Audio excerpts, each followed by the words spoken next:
নিয়ে যান, 1 টাকা কেজি জিলিপি নিয়ে যান, ফুরিয়ে গেলে আর পাবে না, নিয়ে যান নিয়ে যান।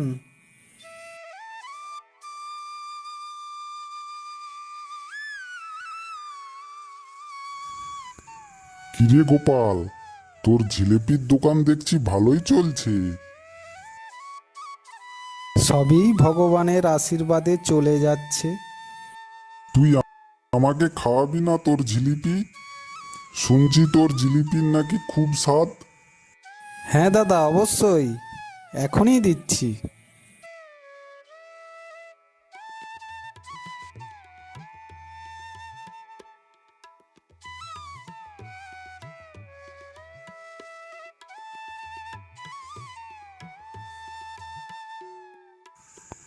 সত্যিই খুব সুন্দর খেতে।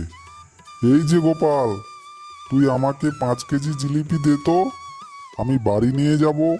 দাদা, আমি এক্ষুনি ঠোঙায় 5 কেজি জিলিপি দিচ্ছি। এই নিন দাদা, তোমার 5 কেজি জিলিপি আমি ভালো করে বেঁধে দিয়েছি। বাড়ি গিয়ে সুন্দর করে খাবে, কেমন?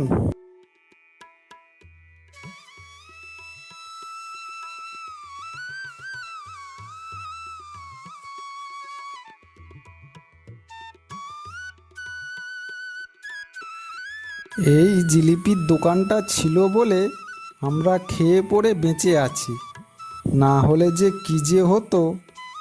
আগে কত কষ্ট করেছি, কোনোদিন খেতে পেয়েছি, কোনোদিন পাইনি।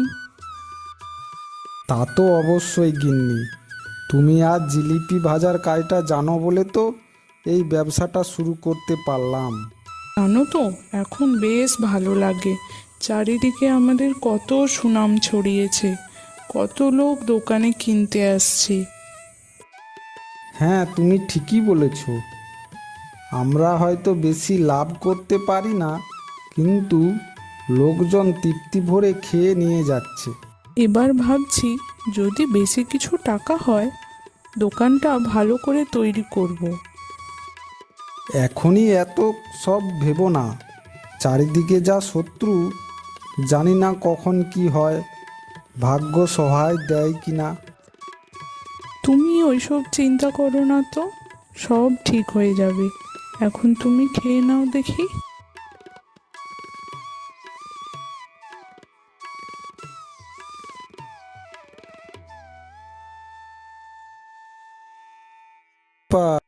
আর খগেনদা যে, বসো বসো, তোমাদের জিলিপি দিই। জিলিপির কয়েকদিন খুব নাম শুনছি, তাই খেয়ে দেখতে এলাম। কি অমৃত আছে তোর এই জিলিপিতে? অমৃত কেন হবে খগেনদা? ওই কোনো রকম চেষ্টা করি ভালো স্বাদের জিলিপি বানাতে। তা আবার শুনেছি তোর জিলিপি নাকি 1 টাকা কেজিতে বিক্রি করিস, এই জন্য বুঝি এত ভিড়। আমি বেশি লাভ করতে চাই না গো, সবাই যেন খেতে পারে আর আমার সংসারটাও যেন চলে যায়, তাই ওই আর কি। দোকানদার কি আর লাভ ছাড়া বিক্রি করে? এখন তাড়াতাড়ি দে দেখি তোর জিলিপিটা খেতে কেমন।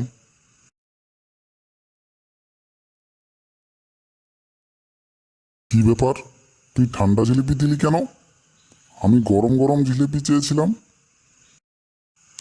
তোদের মতো দোকানদারদের এই অবস্থা, ভুল করবি তবু একটু মানবি না।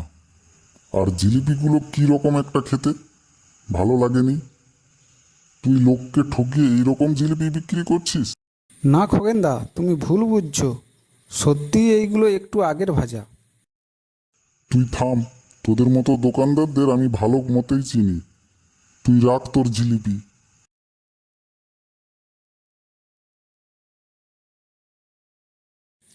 আজকাল যতই বেচা কেনা বাড়ছে, ততই চিন্তা বাড়ছে গো গিন্নি। শত্রু মিত্রের তো অভাব নেই। কে আবার কখন কি করে বসে, তুমি নরম সরম মানুষ, সেটা নিয়ে আমারও চিন্তা হয়। তুমি তো জানো আগে কত কষ্ট করেছি, এখন একটু পরিশ্রম করে আয় করতে চাচ্ছি। আমি তো আর ক্ষতি করিনি, তবুও ভয় লাগছে। যে যাই বলুক, তুমি বেশি চিন্তা করো না। চলো এখন ঘুমিয়ে পড়ি, কাল সকালে তো আবার জিলিপির ময়দা মাখতে হবে।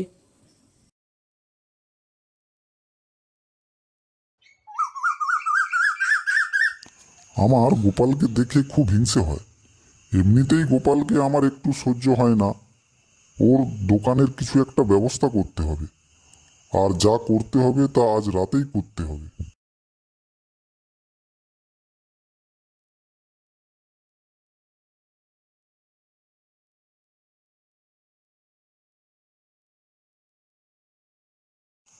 তোর জিলিপির দোকান আজকেই শেষ করতে হবে। তোর অনেক বাড়ন্ত বেড়েছে।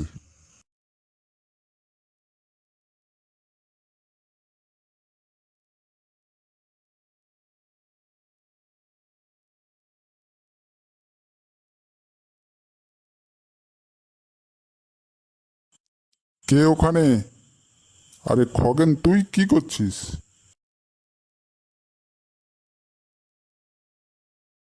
তুই গোপালের দোকান চালাতে চাইছিস? তুই চল, তোকে এক্ষুনি গোপালের কাছে নিয়ে যাব। না না, আমাকে ছেড়ে দে।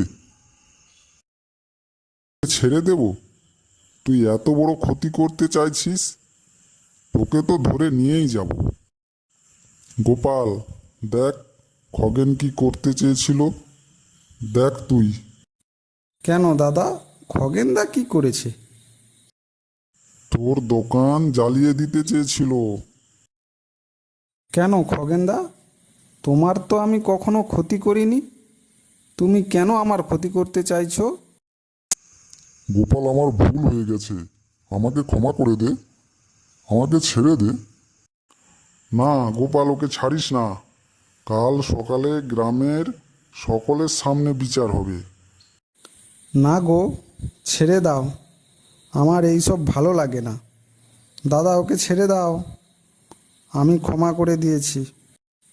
আর খগেনদা, কখনো যেন এই ভুল না করতে দেখি। আজকে তোমাকে ছেড়ে দিয়েছি, পরে করলে কিন্তু আমি আর ছেড়ে দেব না।